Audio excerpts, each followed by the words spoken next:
നാഡീവ്യവസ്ഥയുടെ കേന്ദ്രം മസ്തിഷ്കം. നാഡീവ്യവസ്ഥയുടെ കേന്ദ്രം മസ്തിഷ്കം. നാഡീവ്യവസ്ഥയിൽ ഏറ്റവും കൂടുതൽ ന്യൂറോണുകൾ ഉൾക്കൊള്ളുന്ന ഭാഗം അതും മസ്തിഷ്കം തന്നെയാണ്. നാഡീവ്യവസ്ഥയിൽ ഏറ്റവും കൂടുതൽ ന്യൂറോണുകൾ ഉൾക്കൊള്ളുന്ന ഭാഗവും മസ്തിഷ്കം തന്നെയാണ്. ഈ മസ്തിഷ്കത്തെക്കുറിച്ചുള്ള പഠനമാണ് ഫ്രീനോളജി. മസ്തിഷ്കത്തെക്കുറിച്ചുള്ള പഠനം ഫ്രീനോളജി. മസ്തിഷ്കത്തെ പൊതിഞ്ഞ് സംരക്ഷിക്കുന്ന അസ്ഥിയാണ് കപാലം. മസ്തിഷ്കത്തെ പൊതിഞ്ഞ് സംരക്ഷിക്കുന്ന അസ്ഥിയാണ് കപാലം. ഈ കപാലത്തെക്കുറിച്ചുള്ള പഠനമാണ് ക്രാനിയോളജി. കപാലത്തെക്കുറിച്ചുള്ള പഠനം ക്രാനിയോളജി. മസ്തിഷ്കത്തിൻ്റെ ശരാശരി ഭാരം എന്ന് പറയുന്നത് 1400 ഗ്രാമാണ്. മസ്തിഷ്കത്തിൻ്റെ ശരാശരി ഭാരം 1400 ഗ്രാം. ഈ കപാലത്തിലെ അസ്ഥികളുടെ എണ്ണം 8 കപാലത്തിലെ അസ്ഥികളുടെ എണ്ണം 8.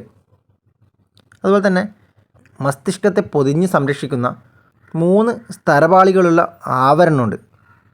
അതിൻ്റെ പേരാണ് മെനിഞ്ചസ്. മസ്തിഷ്കത്തെ പൊതിഞ്ഞ് സംരക്ഷിക്കുന്ന 3 സ്തരപാളികളുള്ള ആവരണമാണ് മെനിഞ്ചസ്. ഈ മെനിഞ്ചസിൽ നിറഞ്ഞു നിൽക്കുന്ന ദ്രവമാണ് സെറിബ്രോസ്പൈനൽ ദ്രവം. മെനിഞ്ചസിൽ നിറഞ്ഞു നിൽക്കുന്ന ദ്രവമാണ് സെറിബ്രോസ്പൈനൽ ദ്രവം.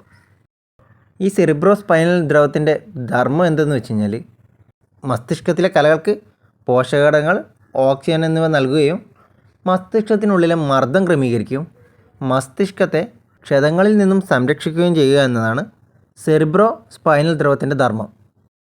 മസ്തിഷ്കത്തിലെ കലകൾക്ക് പോഷകഘടകങ്ങൾ, ഓക്സിജൻ എന്നിവ കൊടുക്കുകയും മർദ്ദം ക്രമീകരിക്കുകയും ക്ഷതങ്ങളിൽ നിന്ന് സംരക്ഷിക്കുകയും ചെയ്യുക എന്നതാണ് സെറിബ്രോസ്പൈനൽ ദ്രവത്തിൻ്റെ ധർമ്മം. മസ്തിഷ്കത്തിലേക്കുള്ള രക്തക്കുഴലുകളിൽ രക്തം കട്ട പിടിക്കുന്ന അവസ്ഥയാണ് സെറിബ്രൽ ത്രോംബോസിസ്. മസ്തിഷ്കത്തിലേക്കുള്ള രക്തക്കുഴലുകളിൽ രക്തം കട്ട പിടിക്കുന്ന അവസ്ഥയാണ് സെറിബ്രൽ ത്രോംബോസിസ്. തലച്ചോറിലേക്കുള്ള രക്തക്കുഴലുകൾ പൊട്ടുന്നത് സെറിബ്രൽ ഹെമറേജ്.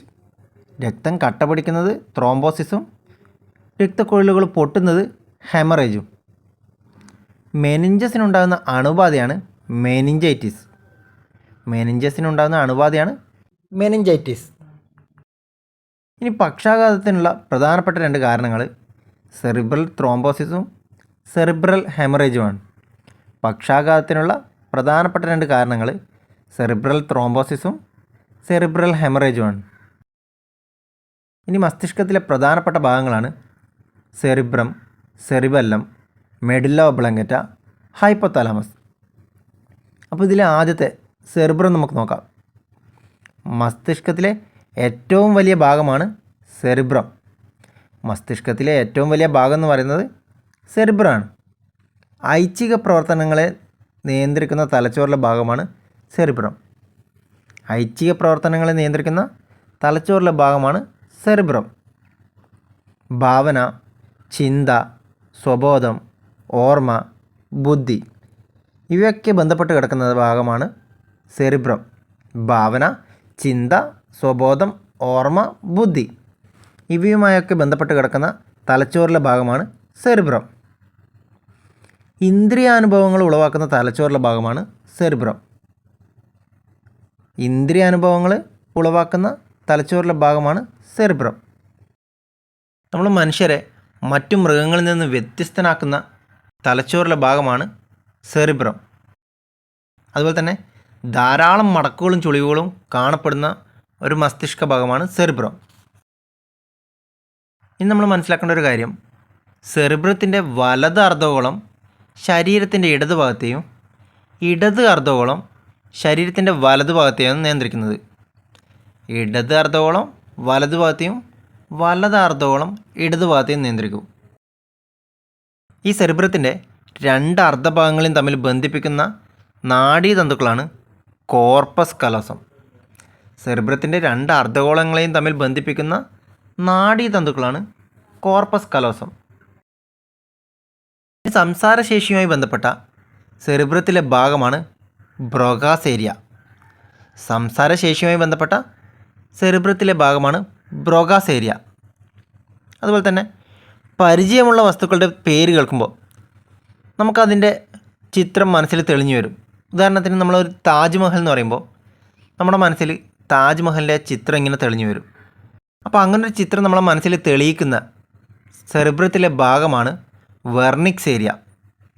പരിചയമുള്ള വസ്തുക്കളുടെ പേര് കേൾക്കുമ്പോൾ അതിൻ്റെ ചിത്രം നമ്മളെ മനസ്സിൽ തെളിയിക്കുന്ന സെറിബ്രത്തിലെ ഭാഗമാണ് വെർണിക്സ് ഏരിയ. ഇനി സെറിബ്രത്തിൻ്റെ ബാഹ്യഭാഗം എന്ന് പറയുന്നത് കോർട്ടെക്സും ആന്തരഭാഗം എന്ന് പറയുന്നത് മെഡുല്ലയാണ്. ബാഹ്യഭാഗം കോർട്ടെക്സും ആന്തരഭാഗം മെഡുല്ലയും. അടുത്തത് സെറിബെല്ലം. മസ്തിഷ്കത്തിലെ രണ്ടാമത്തെ വലിയ ഭാഗമാണ് സെറിബെല്ലം. മസ്തിഷ്കത്തിലെ രണ്ടാമത്തെ വലിയ ഭാഗം സെറിബെല്ലം. ലിറ്റിൽ ബ്രെയിൻ എന്നറിയപ്പെടുന്നത് സെറിബെല്ലമാണ്. ലിറ്റിൽ ബ്രെയിൻ എന്നറിയപ്പെടുന്ന മസ്തിഷ്കത്തിലെ ഭാഗം സെറിബെല്ലം. ഇത് സെറിബ്രത്തിന് താഴെ 2 ദളങ്ങളായി കാണപ്പെടുന്നത്. സെറിബ്രത്തിന് താഴെ 2 ദളങ്ങളായി കാണപ്പെടുന്ന മസ്തിഷ്ക ഭാഗമാണ് സെറിബെല്ലം. ചുളിവുകളും ചാലുകളും കാണപ്പെടുന്ന മസ്തിഷ്കത്തിലെ ഭാഗമാണ് സെറിബെല്ലം. സെറിബ്രം എന്ന് പറയുമ്പോൾ മടക്കുകളും ചുളിവുകളും കാണപ്പെടുന്നത്. സെറിബെല്ലത്തിൽ ചുളിവുകളും ചാലുകളുമാണ് കാണപ്പെടുന്നത്. ശരീരത്തിൻ്റെ തുലനാവസ്ഥയെ നിയന്ത്രിക്കുന്ന മസ്തിഷ്ക ഭാഗമാണ് സെറിബെല്ലം. ശരീരത്തിൻ്റെ തുലനാവസ്ഥയെ നിയന്ത്രിക്കുന്ന മസ്തിഷ്ക ഭാഗമാണ് സെറിബെല്ലം. അതുപോലെ തന്നെ പേശി പ്രവർത്തനങ്ങളെ ഏകോപിപ്പിക്കുന്ന മസ്തിഷ്ക ഭാഗമാണ് സെറിബെല്ലം. പേശി പ്രവർത്തനങ്ങളെ ഏകോപിപ്പിക്കുന്ന മസ്തിഷ്ക ഭാഗമാണ് സെറിബെല്ലം. മദ്യം ബാധിക്കുന്ന മസ്തിഷ്ക ഭാഗമാണ് സെറിബെല്ലം. മദ്യം ബാധിക്കുന്ന മസ്തിഷ്ക ഭാഗമാണ് സെറിബെല്ലം. ഇനി അടുത്തത് തലാമസ്. മനുഷ്യ ശരീരത്തിലെ റിലേ സ്റ്റേഷൻ എന്നറിയപ്പെടുന്നത് തലാമസാണ്. മനുഷ്യ ശരീരത്തിലെ റിലേ സ്റ്റേഷൻ. നമ്മൾ പെയിൻ കില്ലർ കഴിച്ചു കഴിഞ്ഞാൽ അത് പ്രവർത്തിക്കുന്ന തലച്ചോറിലെ ഭാഗമാണ് തലാമസ്. വേദന സംഹാരികൾ കഴിച്ചു കഴിഞ്ഞാൽ പ്രവർത്തിക്കുന്ന തലച്ചോറിലെ ഭാഗമാണ് തലാമസ്.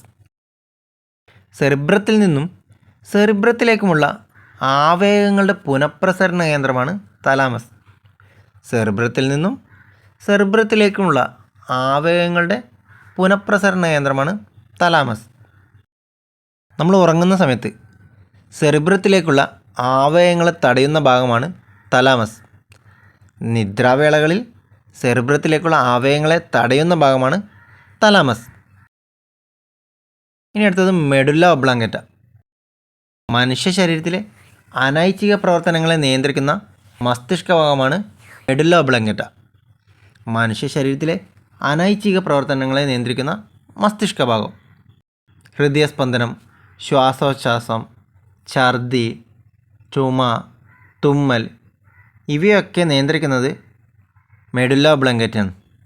ഹൃദയസ്പന്ദനം, ശ്വാസോച്ഛ്വാസം, ഛർദി, തുമ്മൽ, ചുമ ഇവയൊക്കെ നിയന്ത്രിക്കുന്നത് മെഡുല്ല ഒബ്ലാങ്കേറ്റയാണ്. ഒരു ദണ്ടിൻ്റെ ആകൃതിയിലാണ് മെഡുല്ല ഒബ്ലാങ്കേറ്റ. മെഡുല്ല ഒബ്ലാങ്കേറ്റയുടെ ആകൃതി എന്ന് പറയുന്നത് ദണ്ടിൻ്റെ ആകൃതിയാണ്. അടുത്തത് ഹൈപ്പോതലാമസ്. ആന്തര സമസ്ഥിതി പരിപാലനത്തിന് പ്രധാന പങ്ക് വഹിക്കുന്ന തലച്ചോറിലെ ഭാഗമാണ് ഹൈപ്പോതലാമസ്. ആന്തര സമസ്ഥിതി പരിപാലനത്തിന് പ്രധാന പങ്ക് വഹിക്കുന്ന തലച്ചോറിലെ ഭാഗമാണ് ഹൈപ്പോതലാമസ്. നമ്മുടെ ശരീരത്തിലെ ഊഷ്മാവ് നിയന്ത്രിക്കുന്ന മസ്തിഷ്ക ഭാഗം, അതുപോലെ തന്നെ ശരീരത്തിലെ ജലത്തിൻ്റെ അളവ് നിയന്ത്രിക്കുന്ന മസ്തിഷ്ക ഭാഗം കൂടിയാണ് ഹൈപ്പോതലാമസ്. ശരീരത്തിലെ ഊഷ്മാവ്, ജലത്തിൻ്റെ അളവ് എന്നിവയൊക്കെ നിയന്ത്രിക്കുന്ന മസ്തിഷ്ക ഭാഗമാണ് ഹൈപ്പോതലാമസ്. വിശപ്പ്, ദാഹം, ലൈംഗികാസക്തി എന്നിവയൊക്കെ നിയന്ത്രിക്കുന്ന ശരീരത്തിലെ ഭാഗമാണ് ഹൈപ്പോതലാമസ്. വിശപ്പ്, ദാഹം, ലൈംഗികാസക്തിയൊക്കെ നിയന്ത്രിക്കുന്ന ശരീരത്തിലെ ഭാഗമാണ് ഹൈപ്പോതലാമസ്. അതുപോലെ തന്നെ രക്തഘടകങ്ങളുടെ സാധാരണ സ്ഥിതി നിലനിർത്തുന്നതിന് സഹായിക്കുന്ന ഭാഗമാണ് ഹൈപ്പോതലാമസ്.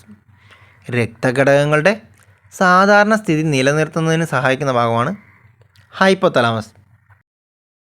ഇനി സുഷുമ്ന നാഡി. മെഡുല്ല ഒബ്ലാങ്കേറ്റയുടെ തുടർച്ചയായി കാണപ്പെടുന്ന ഭാഗമാണ് സുഷുമ്ന. മെഡുല്ല ഒബ്ലാങ്കേറ്റയുടെ തുടർച്ചയായി കാണപ്പെടുന്ന ഭാഗമാണ് സുഷുമ്ന. ഈ സുഷുമ്ന സ്ഥിതി ചെയ്യുന്ന നമ്മുടെ നട്ടെല്ലിലെ ഭാഗം എന്ന് പറയുന്നത് ന്യൂറൽ കനാലാണ്. സുഷുമ്ന സ്ഥിതി ചെയ്യുന്ന നട്ടെല്ലിലെ ഭാഗം എന്ന് പറയുന്നത് ന്യൂറൽ കനാൽ. അതുപോലെ തന്നെ സുഷുമ്നയെ പൊതിഞ്ഞിരിക്കുന്ന സ്ഥലമാണ് മെനിഞ്ചസ്. സുഷുമ്നയെ പൊതിഞ്ഞ് സംരക്ഷിക്കുന്ന സ്ഥലമാണ് മെനിഞ്ചസ്. നടത്തം, ഓട്ടം തുടങ്ങിയ പ്രവർത്തനങ്ങളിലെ ദ്രുതഗതിയിലുള്ള ആവർത്തന ചലനം ഏകോപിപ്പിക്കുന്നത് സുഷുമ്നയാണ്. നടത്തം, ഓട്ടം തുടങ്ങിയ പ്രവർത്തനങ്ങളിലെ ദ്രുതഗതിയിലുള്ള ആവർത്തന ചലനം ഏകോപിപ്പിക്കുന്നത് സുഷുമ്നയാണ്.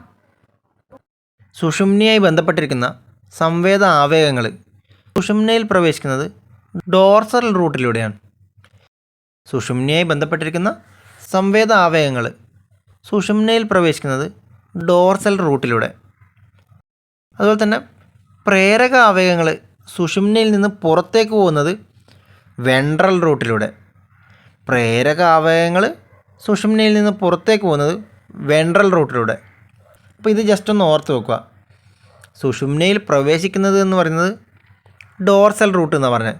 അപ്പോൾ നമ്മൾ ഡോർ തുറന്ന് അകത്തേക്ക് വരുന്നതെന്നുള്ള ഒരു രീതിയിൽ ഓർത്ത് വെക്കുക. അതുപോലെ തന്നെ പുറത്തേക്ക് പോകുന്നത് വെൻട്രൽ റൂട്ട്. ഈ അടുക്കളയിലൊക്കെ വെൻറ്റിലേറ്റർ ഉണ്ടാവും, അപ്പോൾ അതിലൂടെ പുറത്ത് പോകുന്നുവെന്ന് ജസ്റ്റ് ഒന്ന് ഓർത്ത് വെക്കുക. ഡോർ തുറന്ന് അകത്തേക്ക് വന്നിട്ട് വെൻറ്റിലേറ്ററിലൂടെ പുറത്ത് പോകുന്നു. അതൊന്ന് കണക്ട് ചെയ്ത് വെച്ച് കഴിഞ്ഞാൽ നമുക്ക് മാറിപ്പോവില്ല. ശരീരത്തിലെ റിഫ്ലക്സ് പ്രവർത്തനങ്ങളെ നിയന്ത്രിക്കുന്നത് സുഷുമ്ന നാഡിയാണ്. റിഫ്ലക്സ് പ്രവർത്തനങ്ങളെ നിയന്ത്രിക്കുന്നത് സുഷുമ്ന നാഡി. ആവേഗങ്ങളെ സുഷുമ്നയിലേക്ക് എത്തിക്കുന്ന നാഡിയാണ് സംവേദനാഡി. ആവേഗങ്ങളെ സുഷുമ്നയിലേക്ക് എത്തിക്കുന്ന നാഡിയാണ് സംവേദനാഡി. അതുപോലെ തന്നെ സുഷുമ്നയിൽ നിന്നുള്ള നിർദ്ദേശം ബന്ധപ്പെട്ട പേശിയിലേക്ക് കൊണ്ടുപോകുന്നത് പ്രേരക നാഡി. സുഷുമ്നയിലേക്ക് എത്തിക്കുന്നത് സംവേദനാഡിയും കൊണ്ടുപോകുന്നത് പ്രേരക നാഡിയും. ഈ സംവേദനാഡിയെയും പ്രേരക നാഡിയെയും ബന്ധിപ്പിക്കുന്ന നാഡീകോശമാണ് ഇൻ്റർന്യൂറോൺ. സംവേദനാഡിയെയും പ്രേരക നാഡിയെയും ബന്ധിപ്പിക്കുന്ന നാഡീകോശമാണ് ഇൻ്റർന്യൂറോൺ. റിഫ്ലക്സ് പ്രവർത്തനങ്ങളിലെ ആവേഗങ്ങളുടെ സഞ്ചാരപാതയാണ് റിഫ്ലക്സ് ആർക്ക്. റിഫ്ലക്സ് പ്രവർത്തനങ്ങളിലെ ആവേഗങ്ങളുടെ സഞ്ചാരപാതയാണ് റിഫ്ലക്സ് ആർക്ക്. റിഫ്ലക്സ് ആക്ഷൻ്റെ ഉപജ്ഞാതാവ് എന്നറിയപ്പെടുന്നത് ഇയാൻ പെട്രോവിച്ച് പാവ്ലോവാണ്. റിഫ്ലക്സ് ആക്ഷൻ്റെ ഉപജ്ഞാതാവ് ഇയാൻ പെട്രോവിച്ച് പാവ്ലോവ്. നമ്മുടെ സെറിബ്രത്തിൻ്റെ നിയന്ത്രണത്തിലുള്ള റിഫ്ലക്സാണ് സെറിബ്രൽ റിഫ്ലക്സ്. സെറിബ്രത്തിൻ്റെ നിയന്ത്രണത്തിലുള്ള റിഫ്ലക്സാണ് സെറിബ്രൽ റിഫ്ലക്സ്. ഉദാഹരണത്തിന് നമ്മുടെ മുന്നിലേക്ക് പെട്ടെന്ന് ഒരു വസ്തു വന്ന് വീഴുന്ന സമയത്ത് നമ്മൾ കണ്ണടച്ചു പോകും. അല്ലെങ്കിൽ ഒരാൾ പെട്ടെന്ന് ഒരു ടോർച്ച് അടിച്ചു കഴിഞ്ഞാൽ നമ്മൾ കണ്ണ് ചിമ്മിപ്പോവും. ഇത്തരത്തിൽ നമ്മുടെ സെറിബ്രത്തിൻ്റെ നിയന്ത്രണത്തിലുള്ള റിഫ്ലക്സാണ് സെറിബ്രൽ റിഫ്ലക്സ്. മദ്യം മസ്തിഷ്കത്തിലെ ഏത് നാഡീയ പ്രേഷകത്തിൻ്റെ പ്രവർത്തനത്തെയാണ് ത്വരിതപ്പെടുത്തുന്നത് എന്ന് ചോദിച്ചു കഴിഞ്ഞാൽ ഗാമ അമിനോ ബ്യൂട്രിക് ആസിഡിനെയാണ് ത്വരിതപ്പെടുത്തുന്നത്. മദ്യം മസ്തിഷ്കത്തിലെ ഏത് നാഡീയ പ്രേഷകത്തിൻ്റെ പ്രവർത്തനത്തെയാണ് ത്വരിതപ്പെടുത്തുന്നത് എന്ന് ചോദിച്ചു കഴിഞ്ഞാൽ ഗാമ അമിനോ ബ്യൂട്രിക് ആസിഡ്. ഈ ഗാമ അമിനോ ബ്യൂട്രിക് ആസിഡ് നമ്മുടെ ശരീരത്തിൽ ഉയർന്ന അളവിൽ സംഭരിച്ചു കഴിഞ്ഞാൽ മസ്തിഷ്ക പ്രവർത്തനങ്ങൾ മന്ദീഭവിക്കും. അതുപോലെ തന്നെ റിഫ്ലക്സ് പ്രവർത്തനങ്ങളും മന്ദീഭവിക്കും. ഉചിതമായ തീരുമാനം ഉചിത സമയത്ത് കൈക്കൊള്ളുന്നതിന് തടസ്സമാകുന്നു. മനുഷ്യ ശരീരത്തിലെ ഏറ്റവും നീളം കൂടിയ നാഡി സയാറ്റിക് നാഡി. മനുഷ്യ ശരീരത്തിലെ ഏറ്റവും നീളം കൂടിയ നാഡിയാണ് സയാറ്റിക് നാഡി. ഇനി ഏറ്റവും നീളം കൂടിയ ശിരോനാഡിയാണ് ചോദിച്ചതെങ്കിൽ വാഗസ് നാഡിയാണ്, അതായത് 10ാം ശിരോനാഡി. ഏറ്റവും നീളം കൂടിയ നാഡി സയാറ്റിക്കും നീളം കൂടിയ ശിരോനാഡി വാഗസ് നാഡി. 10ാം ശിരോനാഡിയാണ് ഉത്തരം. മസ്തിഷ്കവുമായി ബന്ധപ്പെട്ട വളരെ ഇമ്പോർട്ടൻ്റ് ആയിട്ടുള്ള കുറച്ച് കാര്യങ്ങളാണ് ഇന്നത്തെ വീഡിയോയിലൂടെ പറഞ്ഞിട്ടുള്ളത്. വീഡിയോ ഇഷ്ടമായെങ്കിൽ ലൈക്കും ഷെയറും ചെയ്യുക.